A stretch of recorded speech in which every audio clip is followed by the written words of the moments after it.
Welcome to China's Living Legends. 欢迎来到我的频道。So imagine you're looking at a family tree. You're tracing the branches, tracking the births and deaths, right?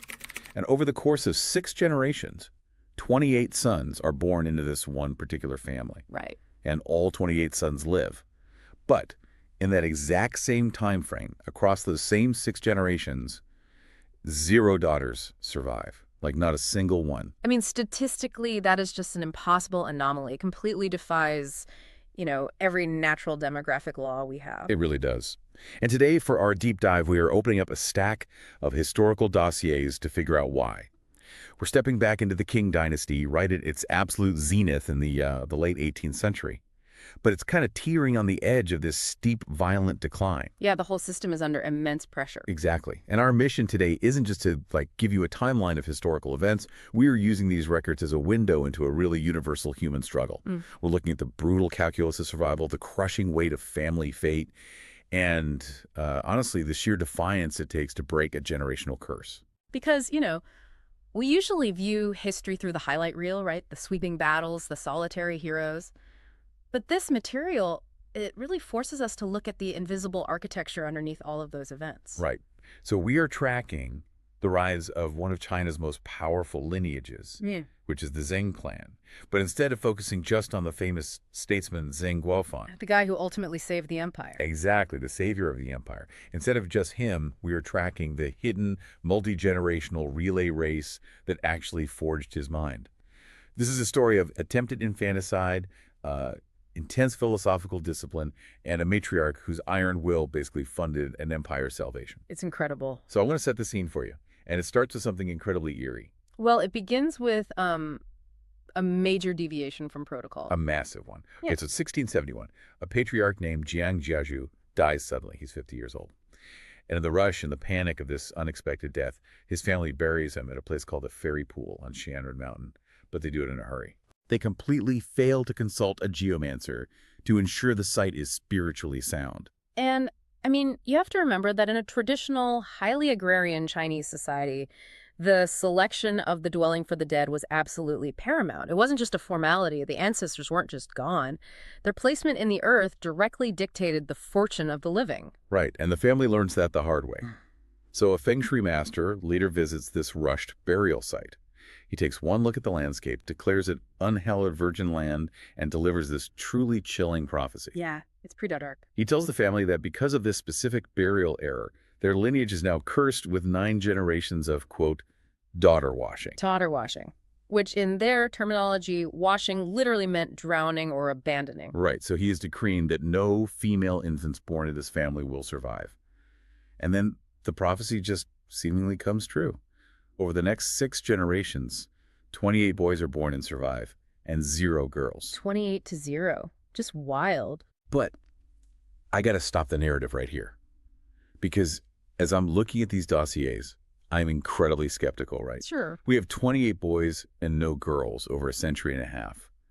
Is this really some supernatural curse emanating from a graves? Or, is daughter washing just a polite institutional cover story for systemic female infanticide driven by extreme poverty? So, to answer that, we really have to look past the ghost story and examine the brutal socioeconomic machinery of the Zongfa or clan system that was operating at the time. Because this isn't simple, cartoonish misogyny. No. It is a cold, highly calculated economic survival tactic. Yeah. You have to picture a highly patriarchal society where the margin between surviving the winter and starving to death is razor thin. Like one bad harvest and you're done. Right. In that environment, sons were an absolute necessity. They performed the ancestral rites, which secured the spiritual legacy of the lineage. But more practically, they provided the heavy agrarian labor needed to work the land. They stayed in the family. They were basically the workforce and the retirement plan all rolled into one. Exactly. While daughters, conversely, required dowries to be married off. And once they were married, their labor, their loyalty, all of it belonged entirely to their husband's family. So in the ruthless microeconomics of a struggling peasant household, a daughter represented a massive, unrecoverable economic outflow. Wow. So when resources became devastatingly scarce, these families faced an agonizing choice. They were terrified of losing their male lineage, which meant losing their land, their security, their entire place in the universe. Okay, so the Feng Shui prophecy, it's an alibi. That's exactly it. It is a socially sanctioned, fatalistic framework. It allowed parents to rationalize gender-selective abandonment by, attributing the deaths to a cosmic curse emanating from this virgin land. They could distance themselves from the horrific reality of what they were actually doing. The guilt is transferred from the desperate parents to the geography of a grave. Wow, it functions as a psychological coping mechanism for the entire community. Like, nobody has to admit they are killing infants for financial reasons. They are just victims of fate. Right. And honestly, this is a pattern we see engineered across human history. Think of this as the 17th century Chinese equivalent of European primogeniture. Oh, interesting. Yeah, the laws dictating that only firstborn sons can inherit land and titles. In Europe, the terror of dividing up finite agricultural land, or even a whole kingdom, just look at Henry VIII, led to rigid legal frameworks that marginalized everyone except the eldest male. Yeah, Henry VIII tore a whole country apart just for male heir. Exactly. Whether it's a Feng Shui curse in rural Hunan or codified inheritance laws in Tudor England, highly patriarchal societies facing resource scarcity invent unyielding systems to ensure male succession. They build elaborate myths and laws to justify the disposability of women. The folklore just masks the demographic manipulation, which brings us to the 6th generation living under the heavy shadow of this exact folklore. So we arrive at a scholar named Jiang Shi. His wife has just given birth to a daughter, and driven by the suffocating weight of this 6th generation curse, and obviously the unspoken economic strain it represents, Shi takes the newborn. He leaves her under a bed in the freezing cold to die. He is reading the exact script the village and the curse have handed him. Yeah, he is enacting a century and a half of systemic pressure. Right, but the baby refuses to play her part. She survives the entire freezing night. The dossiers actually note she had extraordinary vitality. Which is just incredible. So Pilin discovers her alive the next morning. Now, logically, based on the curse, he should just take her outside and finish the job. But instead, his reaction is entirely physical. He completely collapses. He starts trembling violently, falls to the floor, and cries out, "The sin lies with me." And Mother immediately leaps into action, snatches the baby up to warm her, and they name her Lian Maisi, which means the Lotus Girl. I just kept trying to visualize Pilin's collapse. It's almost like a soldier who has been heavily programmed for war, looking through his rifle scope and suddenly realizing the person he's about to shoot is his own family. The programming just completely shatters. That analogy captures the severity of the moment perfectly, I think. Because what we are witnessing with Jiang Pilin's collapse isn't mere surprise. It's a profound psychological break. For his entire life, the cultural dogma, the ghost stories, the economic logic of his clan, all of it told him this act was necessary. It was fate. It was out of his hands. Right, until she looked back at him. Exactly. But the miraculous survival of this child forces a violent collision between that rigid systemic logic and his own innate human conscience. When he screams, "The sin lies with me," he is actively reclaiming his agency. He is breaking the spell of the superstition by admitting personal guilt. Yeah. And you have to notice the mother's fierce intervention, too. Snatching the child up is this primal, visceral defiance against the male-dominated logic of the household. She just flat out refuses to let the ledger dictate her child's life.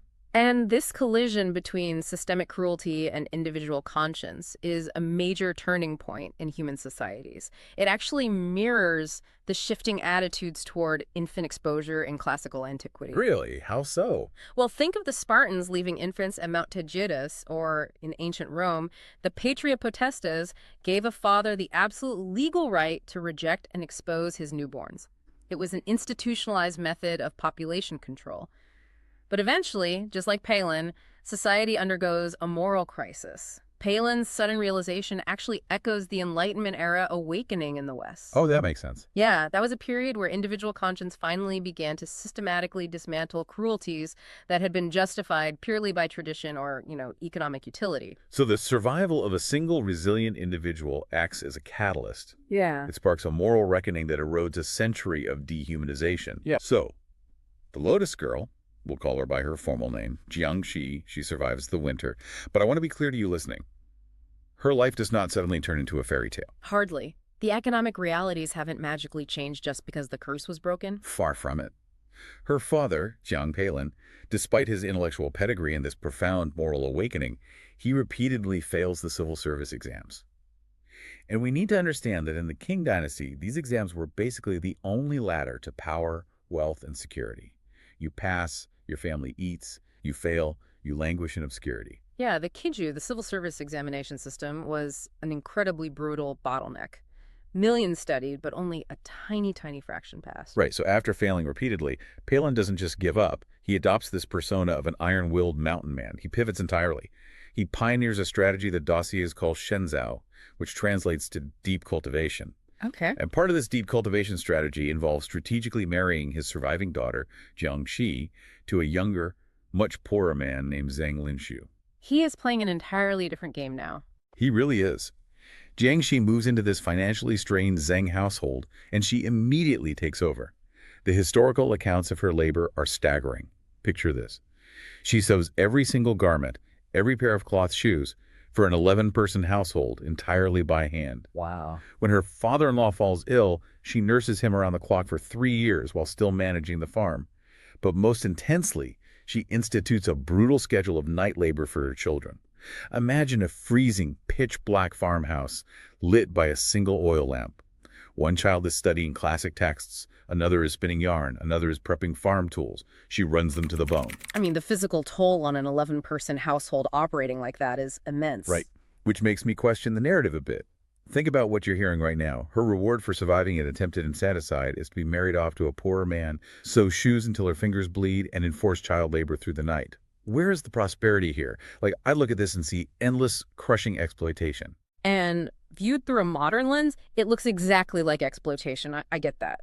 But to understand the historical reality, we have to look at the mechanics of Shenzhou.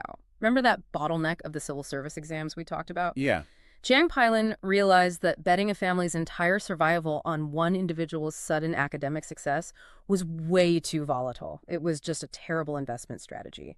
So he shifted his focus to generational continuity. He stopped trying to run a sprint and started training his family for a multi-generational relay race. Okay, so it's almost like a startup company minimizing its burn rate. Like, they know their big product passing the exam might take 20 years to launch, so everyone in the company lives on ramen and works 80-hour weeks just to keep the lights on until the breakthrough happens. That is precisely what she was doing. Jiang Shi's brutal diligence wasn't exploitation. It was the essential microeconomics of survival. Her husband lived in constant terror of absolute destitution, but she utilized this incredible optimistic pragmatism. By turning her children into a diversified portfolio of night labor, studying, farming, crafting, she was generating just enough surplus capital to fund the academic pursuits. Oh, I see. She wasn't a passive housewife. She was the chief operating officer of a multi-generational enterprise. She's literally funding the family's eventual rise with her own sweat equity. Exactly.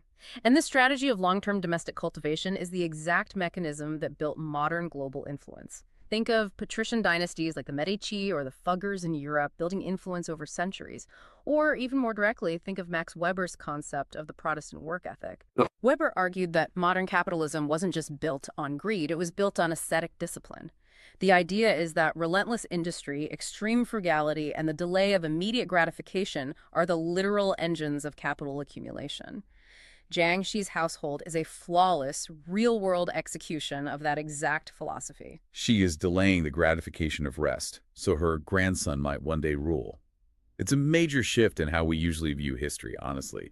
The domestic sphere wasn't some quiet, passive background where the women just waited for the men to make history.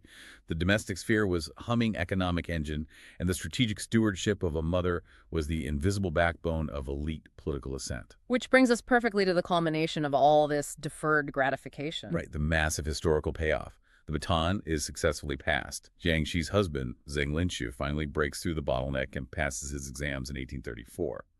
But it is their son, Zeng Guofan, who takes the baton and sprints to the absolute pinnacle of the empire. He achieves the first rank. Which is the highest echelon of civil and military power available to a Han Chinese official under the Manchu Qing Dynasty. It's huge. And the timing is critical, because the Qing Dynasty is crumbling. Zeng Guofan isn't inheriting a peaceful golden age. He is facing the Taiping Rebellion. And just to give you context, this wasn't a minor skirmish. This was one of the deadliest civil wars in human history. The death toll is estimated between 20 and 30 million people. Unfathomable destruction. The imperial army has completely collapsed. The societal fabric is tearing apart. And to fight back, Zeng Guofan has to build an entirely new military force from scratch, the Shang army. He ultimately defeats the rebellion and saves the empire. But here's the crazy part. When he reflects on how he withstood this apocalyptic pressure, he doesn't credit military strategy. He credits the traits he inherited directly from his mother, specifically a trait called JueJiang. And this is the moment where domestic philosophy actually scales up into national salvation. To understand how he held an empire together, we really have to look at the mechanics of JueJiang.